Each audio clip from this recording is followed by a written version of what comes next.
Be ready start.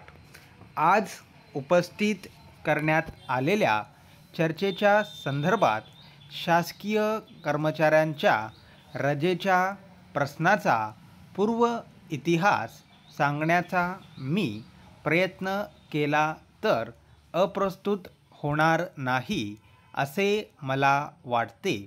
पूर्वी शासकीय कर्मचाऱ्यांना कितीही रजा साठवण्याची सवलत होती. ती रजा सेवानिवृत्तीपूर्वी एकदम घ्यावी लागत असल्यामुळे शासन यंत्रणेत एक प्रकारचा गोंधळ निर्माण होत असे.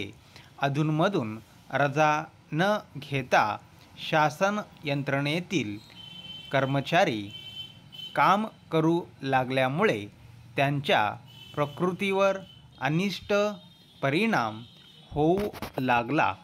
त्यांच्या कार्यक्षमतेवर देखील परिणाम होऊ लागला.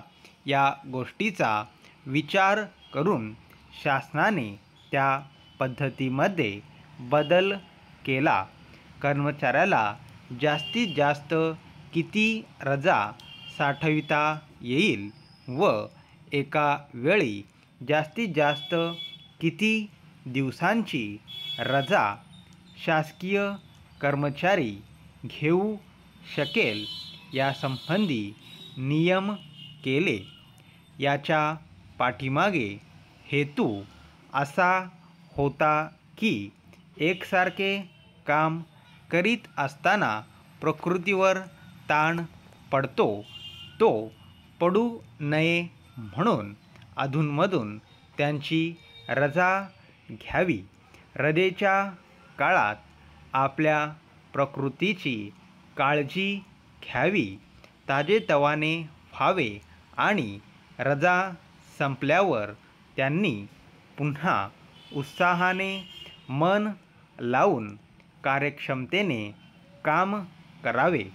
अशा प्रकारे शासन यंत्रणेतील महत्त्वाचे घटक म्हणून त्यांनी राहावे हा उद्देश नियमात बदल करण्यामागे होता. नंतर असा प्रश्न निर्माण झाला की रजा न घेता सर्व रजा पैशामध्ये वटविण्याची परवानगी घ्यावयाची काय?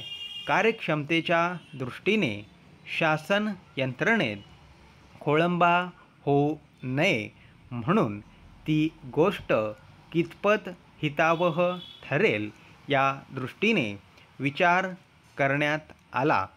शासकीय कर्मचाऱ्याने रजा ही घेतलीच पाहिजे व त्यापैकी काही रजा पैशामध्ये वटविण्याची त्याला मुभा असली पाहिजे. हे दोन्ही उद्देश साध्य करण्याच्या दृष्टीने शासनाने काही रजा पैशामध्ये वटविण्याची मुभा कर्मचाऱ्यांना देण्याची पद्धत सुरू केली. शासकीय कर्मचारी ज्यावेळी 1 महिन्याची रजा घेईल त्याच वेळी त्याला 1 महिन्याची रजा पैशामध्ये वटविण्याच्या कामी उपयोगात आणता येईल. स्टॉप.